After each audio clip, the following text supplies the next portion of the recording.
Morning students, today we are going to see the topic pure functions and impure functions. So what is pure function? So pure functions are functions which will give exact result when the same arguments are passed. So pure functions அப்படினா என்ன சொல்லிருக்காங்க? It's like a normal functions தான் pure functions அப்படினு சொல்றது. So இதோடைய output எப்படி இருக்கும் அப்படினு பாத்தீங்க அப்படினா அதோடைய inputs இருக்குல்லையா, அதாவது arguments. So அந்த inputs பாத்தீங்க அப்படினா சேமா இருக்கும்போது so output நமக்கு எப்படி கிடைக்கும் அப்படினா exact output வந்து கிடைக்கும் அப்படினு சொல்றாங்க. So நம்மளுடைய inputs அப்படின்றது arguments அப்படினு சொல்றோம். So இந்த arguments பாத்தீங்க அப்படினா so வந்து number of time நாம வந்து கால் பண்ணா கூட so அதோட output அப்படின்றது பாத்தீங்கன்னா எந்த சேஞ்சஸும் இருக்காது, சேம் வேல்யூவை தான் நமக்கு அவுட்புட்டை டிஸ்ப்ளே பண்ணும். ஓகேவா? ஸோ இந்த மாதிரி இருக்கக்கூடிய ஃபங்க்ஷன்ஸ் தான் வந்து நம்ம பியூர் ஃபங்க்ஷன்ஸ் அப்படின்னு சொல்லுவோம். For example the mathematical function sine of 0 always result 0. So இதுக்கு ஸ்மால் எக்ஸாம்பிள் பார்த்தோம் அப்படின்னா மேத்தமெட்டிக்கல் ஃபங்க்ஷனில் சைனுடைய 0. ஸோ சைன் 0உடைய வேல்யூ என்ன, நமக்கு அதுக்கான அவுட்புட் என்ன அப்படின்னு சொல்லிட்டு நம்ம பார்க்கலாம். ஸோ சைன் 0 நம்ம எத்தனை டைம்ஸ் நம்ம ப்ரோக்ராமில் அதாவது 0க்கு பதிலாக வேரியபிள் என்ன வேரியபிள் வேணாலும் கொடுத்து 0வை நம்ம நம்பர் ஆஃப் டைம் கால் பண்ணாலும் ஸோ அதோடைய அவுட்புட்ஸ் எப்போவுமே 0 அப்படின்னு தான் டிஸ்பிளே ஆகும். ஓகேவா? ஸோ இது ஒரு சிம்பிள் எக்ஸாம்பிள். ஸோ 1 மார்க்ஸில் கூட கேட்பாங்க. ஸோ சைன் ஆஃப் எக்ஸ் அப்படின்னு வச்சுக்கிட்டோம்னு வச்சுக்கோங்க. ஸோ எக்ஸ் அப்படின்றது 0 நான் கொடுத்தேன் அப்படின்னா 0டையிலே எப்போவுமே 0 தான் கிடைக்கும் இல்லையா? ஸோ இந்த மாதிரி இருக்கக்கூடிய ஃபங்க்ஷன்ஸ் தான் நம்ம பியூர் ஃபங்க்ஷன்ஸ் அப்படின்னு சொல்கிறோம். Okay, this means that every time you call the function with the same arguments you will always get the same result. So இதுதான் சொன்னேன். ஸோ நம்ம எத்தனை டைம்ஸ் நம்ம அந்த ஃபங்க்ஷன்ஸை சேம் ஆர்குமெண்ட்ஸ் வச்சுட்டு கால் பண்ணோம் அப்படின்னா ஸோ நமக்கு சேம் ரிசல்ட் தான் நம்ம வந்து கெட் பண்ணுவோம் அப்படின்னு சொல்கிறாங்க. Okay, a function can be a pure function provided it should not have any external variable which will alter the behavior of that variable. So pure functions அப்படின்னு எடுத்துட்டோம் அப்படின்னா so outside of the variable நம்ம என்ன வேறு ஏதாவது arguments நம்ம கொடுத்தாலும் அதை என்ன பண்ணோம் அப்படின்னா ஸோ அதோடைய பிஹேவியரில் எந்த ஒரு சேஞ்சஸுமே பண்ணாது அப்படின்னு சொல்கிறாங்க. ஓகே, ஸோ இதுதான் வந்து பியூர் ஃபங்க்ஷன் அப்படின்னு சொல்கிறாங்க. ஓகே, ஸோ நெக்ஸ்ட் பார்த்தோம்னா இதுக்கு ஒரு சிம்பிள் எக்ஸாம்பிள் பார்க்கலாம். லெட் ஸ்கொயர் எக்ஸ் அப்படின்னு சொல்லியிருக்காங்க. ஸோ லெட் ஆல்காரிதம் இது. ஸோ ஆல்காரிதம் அப்படின்னா லெட் அப்படின்னு தான் ஸ்டார்ட் பண்ணணும், எல்லாருக்குமே தெரியும். ஸோ ஸ்கொயர் ஃபைண்ட் அவுட் பண்ண போகிறோம். ஸோ ஸ்கொயருக்கான எக்ஸ் அப்படின்ற ஒரு ஆர்கியூமெண்ட்டை நம்ம பாஸ் பண்ணுறோம். ஸோ இப்போ பாருங்கள் அவுட்புட்டில் அதாவது ரிட்டர்னில் எக்ஸ் இன்ட்டு எக்ஸ். ஸோ நம்மளுடைய அவுட்புட் சொல்யூஷன் என்ன கிடைக்கணும், X into X. So example இப்போ எக்ஸ் ஈக்குவல் டு 2 அப்படின்னு நம்ம வேல்யூ வந்து அதுக்கு பாஸ் பண்ணோம் அப்படின்னா ஸோ 2 இன்ட்டு 2 என்ன கிடைக்கும் நமக்கு 4. ஓகேவா? ஸோ அப்போ எக்ஸோட வேல்யூ நம்ம என்னென்னு எடுத்துக்கிறோம் 2 இன்ட்டு 2. ஸோ சேம் ஆர்குமெண்ட் தான் நம்ம என்ன பண்ணுறோம் எடுத்து மல்டிப்ளை பண்ணுறோம் இல்லையா? ஸோ இந்த மாதிரி கொடுக்கும்போது நமக்கு எந்த ஒரு அவுட்புட் பார்த்திங்க அப்படின்னா ஸோ 2 இன்ட்டு 2 தான் வரும். ஸோ அதே மாதிரி எக்ஸ் ஈக்குவல் டு 3 அப்படின்னா 3 இன்ட்டு 3. ஸோ நம்மளுடைய அவுட்புட்டில் எந்த ஒரு சேஞ்சஸும் வராது அப்படின்னு சொல்கிறாங்க. Okay, the above function square is a pure function because it will not give different results of same input. So there are various theoretical advantages of having pure functions. One advantage is that if your function is pure, then if it is called several times the same arguments, the compiler only needs to actually call the function once. So இதோடைய advantage அப்படின்னு நம்ம எடுத்துட்டோம் அப்படின்னா so நமக்கு main advantage ஒன்று கொடுத்துருக்காங்க. So suppose நம்ம கொடுத்துருக்கிற ஃபங்க்ஷன் பியூர் அப்படின்னு நம்ம எடுத்துக்கிறோம் அப்படின்னா ஸோ இப்போ வந்து சம்டைம்ஸ் என்ன சொல்லியிருக்காங்க பாருங்கள், சேம் ஆர்குமெண்ட்ஸ் நம்ம பாஸ் பண்ணும்போது கம்பைலர் என்ன பண்ணும் அப்படின்னா நம்பர் ஆஃப் டைம்ஸ் அதை கால் பண்ணும். So number of times call பண்ணும்போது நமக்கு ஐட்ரேஷன் டெக்னிக் நமக்கு யூஸ்ஃபுல்லாக இருக்கும் இல்லையா? ஸோ நம்ம வந்து சேம் வேல்யூ தான் நமக்கு கிடைக்க போகுது அப்படின்னும் போது ஜஸ்ட் என்ன பண்ணும் அப்படின்னா கம்பைலர் என்ன பண்ணிக்கும் அப்படின்னா ஒன்ஸ் மட்டும் என்ன பண்ணிக்கும் கால் பண்ணிக்கும் அந்த ஃபங்க்ஷனை. ஓகேவா? நம்பர் ஆஃப் டைம் கால் பண்ணாலும் சேம் ஆன்சர் தான் நமக்கு கெட் பண்ணும் அப்படின்னும் போது ஸோ ஒன்ஸ் கால் பண்ணாலே நமக்கு சேம் ஆன்சர் கிடைக்கும் அப்படின்ற பட்சத்தில் கம்பைலர் என்ன பண்ணும் அப்படின்னா ஸோ ஒன் டைம் மட்டும் அந்த ஃபங்க்ஷன்ஸை கால் பண்ணிக்கும். ஓகே, ஸோ இது வந்து பியூர் ஃபங்க்ஷன் மெத்தடில் நம்ம கிடைக்கக்கூடிய ஒரு மெயின் அட்வான்டேஜ் அப்படின்னா இதுதான். ஓகே, ஸோ இதுக்கு சிம்பிள் எக்ஸாம்பிள் பார்க்கலாம். ஸோ இந்த மாதிரி நம்பர் ஆஃப் டைம்ஸ் கால் பண்ணுறதுக்கு பதிலாக நம்ம ஒன்ஸ் கால் பண்ணால் மட்டும் போதும்னு சொன்னோம் இல்லையா? ஸோ அதுக்கு ஒரு சிம்பிள் எக்ஸாம்பிள் தான் இங்கே கொடுத்துருக்காங்க பாருங்கள். So let us see an example. So let i equal to 0. So ஐக்கான வேல்யூ 0 நம்ம இனிஷியலைஸ் பண்ணிட்டோம். So if i less than string length of s. So string length அப்படின்றது தான் நம்மளுடைய function. So string length strl அப்படின்னு கொடுத்துருக்கோம் இல்லையா? So அதுதான் வந்து string length. ஸோ s அப்படின்றது நம்மளுடைய given string. ஸோ நம்மளுடைய given stringல ஸோ எத்தனை கேரக்டர்ஸ் மொத்தம் இருக்குது அப்படின்னு நம்ம ஃபைண்ட் அவுட் பண்ணுறதுக்காக தான் இந்த ஸ்ட்ரிங் லென்த் அப்படின்ற ஃபங்க்ஷனை நம்ம யூஸ் பண்ண போகிறோம். ஸோ இது ஃபங்க்ஷன் சாப்டர்லேயே பார்த்துருக்கோம். So then do something which does not affect s. So நம்ம கொடுத்த அந்த கிவன் ஸ்ட்ரிங் s அஃபெக்ட் பண்ணுற மாதிரியான ஸோ எந்த ஒரு கோடிங்கும் இந்த இடத்துல இருக்காது. ஓகே, ஸோ நெக்ஸ்ட் பாருங்கள். ஸோ ப்ளஸ் ஐ. ஸோ நம்மளுடைய இந்த இடத்துல என்ன பண்ணியிருக்காங்க, ஐயோட வேல்யூவை ஸோ இன்க்ரீஸ் பண்ண சொல்லியிருக்காங்க. ஸோ ஏற்கனவே ஐ ஈக்குவல் டு 0ன்னு சொல்லிட்டோம். இப்போ ஐயோட வேல்யூ இன்க்ரீஸ் பண்ணும். ஸோ இதோடைய ஃபங்க்ஷன் என்ன அப்படின்னா, நம்மளுடைய ஸ்ட்ரிங் என்ன, ஸோ அந்த ஸ்ட்ரிங் கிவன் ஸ்ட்ரிங்கை அதோடைய லென்த் என்ன அப்படின்னு நம்ம ஃபைண்ட் அவுட் பண்ண போகிறோம். ஃபார் எக்ஸாம்பிள் இப்போ எஸ் அப்படின்றது ஸ்கூல் அப்படின்னு நம்ம எடுத்துக்கலாம். ஒரு ஸ்ட்ரிங் நம்ம கிவன் ஸ்ட்ரிங் என்ன, ஸ்கூல். ஸோ ஸ்கூலில் எத்தனை கேரக்டர் இருக்குது பாருங்கள், SCHOOL. ஸோ டோட்டலாக பார்த்தீங்கன்னா 6. ஸோ நம்ம எடுத்துக்கிற வேல்யூ இன்டீஜர் வேல்யூவாக தான் இருக்குது. ஏன்னா I ஈக்குவல் டு 0 அப்படின்னு நம்ம கொடுத்துருக்கிறதால ஸோ இன்டீஜர். ஸோ இன்டீஜர் அப்படின்போது ஸோ டோட்டலாக நமக்கு எத்தனை கேரக்டர் கிடச்சிது அப்படின்னா 6. ஸோ 6ன்ற அவுட்புட் தான் நமக்கு வந்து கிடைக்கும் இல்லையா. ஸோ 6 அப்படின்னு ஒன்ஸ் நமக்கு செக் பண்ணாலே நமக்கு ஆன்சர் வந்து நமக்கு கிடச்சிரும். ஸோ ஆனால் பார்த்திங்க அப்படின்னா இங்கே வந்து நம்ம என்ன பண்ணியிருக்கோம் அப்படின்னா ஐட்ரேஷன் டெக்னிக்கை நம்ம யூஸ் பண்ணியிருக்கோம் இல்லையா. ஸோ மேலே பார்த்திங்கன்னா இனிஷியலைஸ் பண்ணியிருக்கோம், அடுத்து கண்டிஷன் கொடுத்துருக்கோம், நெக்ஸ்ட் இன்க்ரிமெண்ட் கொடுத்துருக்கோம். So iteration. So number of time நம்ம கிவன் ஸ்ட்ரிங்கை போய்ட்டு அது கவுண்ட் பண்ணணும் இல்லையா. ஸோ கால் பண்ணி ஒவ்வொரு டைம் கவுண்ட் பண்ணி ஸோ எத்தனை கேரக்டர்ஸ் இருக்குது அப்படின்றத நமக்கு டிஸ்பிளே பண்ண போகுது. ஓகே, ஸோ இதுக்கு பதிலாக ஒன்ஸ் நம்ம கொடுத்தாலே அதோடைய அவுட்புட் என்ன அப்படின்றது நமக்கு தெரிஞ்சிடும். அதுதான் இங்கே கீழே எக்ஸ்ப்ளனேஷனாக கொடுத்துருக்காங்க.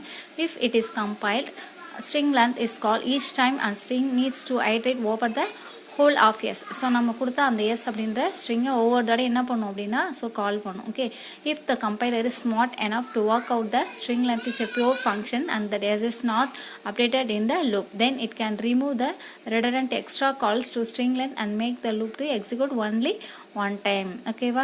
ஸோ இதுதான் சொல்லியிருக்காங்க. ஸோ நம்ம ஸ்ட்ரிங் லென்த் அப்படின்றத பியூர் ஃபங்க்ஷனாக எடுத்துட்டோம் அப்படின்னா ஸோ நம்ம என்ன பண்ண தேவையில்லை அப்படின்னா எஸ் வந்து நம்ம லூப்பில் வந்து அப்டேட் பண்ண தேவையில்லை. ஸோ அப்படி நம்ம பண்ணோம் அப்படின்னா ரிப்பீட்டடாக என்ன பண்ணுவோம் அப்படின்னா அது லூப் அப்படின்னும் போது ஸோ கண்டினியூவாக மெனி டைம்ஸ் நமக்கு வந்து எக்ஸிக்யூட் ஆகிட்டே இருக்கும். ஜஸ்ட் இது என்ன பண்ணிக்குது, பியூர் ஃபங்க்ஷன் கொடுத்ததால ஸோ ஜஸ்ட் ஒன் டைம் மட்டும் இது கால் பண்ணிக்கிட்டு எக்ஸிக்யூட் பண்ணி நமக்கு தேவையான அந்த சேம் அவுட்புட்டை நமக்கு கிடச்சிச்சு. ஸோ நம்ம லூப்பில் கொடுத்து நம்பர் ஆஃப் டைம் கால் பண்ணாலும் நமக்கு அதே அவுட்புட் தான் கிடைக்கும். ஸோ இப்படியே நம்ம கொடுத்த நார்மல் மெத்தடில் கொடுத்தாலும் நமக்கு அவுட்புட் நமக்கு கிடச்சிருச்சு அப்படின்னு சொல்கிறாங்க. From this what we can understand string length is a pure function because the function takes one variable as a parameter and accesses it to find its length. So இப்போ இதில் நம்ம என்ன தெரிஞ்சுக்கணும்னா so string length is a pure function அப்படின்னு நம்ம தெரிஞ்சிடும். Okay, so நம்ம string லென்த்துக்கு நம்ம ஒரே ஒரு பேராமீட்டர் அதாவது ஒன் வேரியபிள் தான் நம்ம என்ன பண்ணியிருக்கோம் அப்படின்னா அசைன் பண்ணியிருக்கோம். ஓகே, ஸோ அதை வச்சுட்டு அதோடைய லென்த் என்ன அப்படின்றத நம்ம ஃபைண்ட் அவுட் பண்ணிட்டோம் அப்படின்னு சொல்கிறாங்க. ஓகே, ஸோ பியூர் ஃபங்க்ஷன் அப்படின்னா என்னன்ட்டு புரியுதா. ஸோ பியூர் ஃபங்க்ஷன் அப்படின்னா நம்ம என்னன்னு பார்த்துட்டோம். ஸோ பியூர் ஃபங்க்ஷன் அப்படின்றது ஃபங்க்ஷன் அப்படின்னு சொல்லியிருக்கோம். ஸோ இந்த ஃபங்க்ஷன் அப்படின்னு நம்ம எடுத்துட்டோம் அப்படின்னா ஸோ நம்ம சேம் ஆர்கியூமெண்ட்ஸ் வந்து நம்ம பாஸ் பண்ணும்போது ஸோ அதோடைய அவுட்புட் வந்து எக்ஸாக்டாக நமக்கு கிடைக்கும் அப்படின்னு பார்த்தோம். ஸோ அந்த அவுட்புட்ஸில் எந்த ஒரு சேஞ்சஸும் வராது. ஸோ அதேமாதிரி outside of the variable நம்ம டிக்ளேர் பண்ணோம் அப்படின்னாலும் ஸோ அந்த வேரியபிளால் எந்த ஒரு எஃபெக்டும் ஆகாது அப்படின்னு சொல்லியிருக்காங்க. நெக்ஸ்ட் வந்து அவருடைய அட்வான்டேஜ் என்ன பார்த்தோம் அப்படின்னா அதாவது அது வந்து ஐட்ரேஷன் டெக்னிக் வந்து நமக்கு அந்த இடத்துல தேவையில்லை. ஜஸ்ட் ஒன்ஸ் என்ன பண்ணு பியூர் ஃபங்க்ஷன் அப்படின்போது ஒன்ஸ் நம்ம லூப்பில் கொடுக்காம ஒன்ஸ் கால் பண்ணாலே போதும் நமக்கு அந்த அவுட்புட் தேவையான அவுட்புட் வந்து நமக்கு கிடச்சிரும் அப்படின்னு சொல்லியிருக்காங்க. ஓகே, ஸோ நோட் பாருங்கள். Evaluation of a pure function does not cause any side effects to its output. So நம்ம பியூர் ஃபங்க்ஷன்ஸ் எவால்வேட் பண்ணும்போது ஸோ அதில் எந்தவித சைடு எஃபெக்ட்ஸ் அதாவது அதோடைய அவுட்புட்டில் எந்தவித சைடு எஃபெக்ட்ஸுமே இருக்காது, அதாவது எந்தவித சேஞ்சஸும் ஆகாது அப்படின்றதான் இங்கே சொல்லியிருக்காங்க. ஓகே, ஸோ இவ்வளோ தான் வந்து பியூர் ஃபங்க்ஷன்ஸ் அப்படின்றது. ஓகேவா. ஸோ நெக்ஸ்ட் பார்க்க போகிற டாபிக் என்ன அப்படின்னா இம்பியூர் ஃபங்க்ஷன்ஸ் அப்படின்னா என்ன அப்படின்னு பார்க்கலாம். ஸோ இம்பியூர் ஃபங்க்ஷன்ஸ் அப்படின்றது opposite of the pure functions. Okay, so அப்படியே அதுக்கு ஆப்போசிட்டாக இருக்கும். The variables used inside the function may cause side effects to the functions which are not passed with any arguments. In such cases the function is called impure functions. So என்ன சொல்லியிருக்காங்க பாருங்கள், the variables used inside the function may cause side effects அப்படின்னு சொல்லியிருக்காங்க. இப்போ நம்ம ஒரு function பார்த்தோம் இல்லையா, ஸ்கொயர் எஸ் அப்படின்னு பார்த்தோம் இல்லையா. ஸோ அந்த ஃபங்க்ஷனை நம்ம எடுத்துகிட்ட கூட ஸோ உள்ளே இருக்கக்கூடிய அந்த எஸ் அப்படின்ற அந்த வேரியபிளை பார்த்தீங்க அதாவது ஆர்குமெண்ட்ஸை பார்த்தீங்கன்னா ஸோ ஏதாவது நம்ம என்ன பண்ணிக்கலாம் அப்படின்னா அதை வந்து சேஞ்சஸ் பண்ணணும். அதோடைய வேல்யூ பாஸ் பண்ணும்போது பார்த்தீங்கன்னா சைட் எஃபெக்ட்ஸ் ஆகும் அப்படின்றாங்க. ஸோ எப்படிலாம் ஆகலாம் அப்படின்னு பார்த்தீங்கன்னா அதுக்கான பாயிண்ட் தான் கீழே கொடுத்துருக்காங்க பாருங்கள். when a function depends on a variables or functions outside of its definition block you can never be sure that the function will behave the same every time it's called அப்படின்னு சொல்லியிருக்காங்க. So கீழே ஒரு example பாருங்கள். For example the mathematical function random will give different outputs for the same function call. So இந்த example பார்த்தீங்கன்னா உங்களுக்கு கிளியராக அந்த பாயிண்ட் புரியும். இப்போ பாருங்கள் let random number. So mathematical function நம்ம ரேண்டம் அப்படின்ற நம்பர் எடுத்துக்கலாம். ஸோ இப்போ நம்மளுடைய அல்காரிதம் பாருங்கள் let A equal to random so A equal to random அப்படின்னு சொல்லியாச்சு. ஸோ இப்போ இஃப்பில் என்ன பண்ணியிருக்காங்க, ஏ greater than 10. ஸோ நம்மளுடைய கண்டிஷன் ஏ greater than 10, தென் ரிட்டர்ன் ஏ, எல்ஸ் ரிட்டர்ன் 10. ஸோ இப்போ இந்த கான்செப்ட் பாருங்களேன். ஸோ இப்போ நமக்கு என்ன அவுட்புட் இதுக்கு கிடைக்கும் அப்படின்னு பார்க்கும்போது ஸோ நமக்கு தெரியாது. மேபி ஃபர்ஸ்ட் அவுட்புட் ரிட்டர்ன் ஏவாக கூட இருக்கலாம், இல்லாட்டி எல்ஸ் பார்ட்டில் இருக்கக்கூடிய ரிட்டர்ன் 10ஆக கூட இருக்கலாம். அப்போ நம்ம எடுத்துக்கூடிய ஆர்கியூமெண்ட் என்ன அப்படின்னா ஏ அப்படின்ற ஒரு ஆர்கியூமெண்ட் தான். நம்ம எடுத்துகிட்டே ஃபங்க்ஷன்ஸ் வந்து ரேண்டம் ஃபங்க்ஷன். பட் ஆனால் நமக்கு கிடைக்கக்கூடிய அந்த சொல்யூஷன் பார்த்திங்க அப்படின்னா டிஃப்ரெண்ட்டாக கிடைக்குது இல்லையா. ஸோ என்ன கிடைக்கும் அப்படின்னு நமக்கு தெரியல, மாறி மாறி நமக்கு கிடைக்கலாம். ஸோ இந்த மாதிரி யூஸ் பண்ணுறது தான் வந்து impure function அப்படின்னு சொல்லியிருக்காங்க. So here the function random is impure as it is not sure what will be the result when we call the function. So நம்ம அந்த ஃபங்க்ஷனை கால் பண்ணும்போது ஸோ நமக்கு என்ன கிடைக்கும், ஸோ என்ன ரிசல்ட் கிடைக்க போகுது அப்படின்றது நமக்கு நாட் ஷியூர் அப்படின்னு சொல்லியிருக்காங்க. ஓகே, ஸோ இதுதான் வந்து impure function அப்படின்னு சொல்கிறது. ஸோ சைட் எஃபெக்ட்ஸ் அப்படின்னு சொன்னோம் இல்லையா, அது என்ன சைட் எஃபெக்ட்ஸ் அப்படின்னா, so as our function has side effects when it has observable interaction with the outside the world. There are situations or functions can become impure through our goal is to make our functions. So just to clarify, remember that the side effects not a necessary bad thing, sometimes they are useful. So இப்போ அந்த side effects அப்படின்னா என்ன அப்படின்னு சொல்லியிருக்காங்க.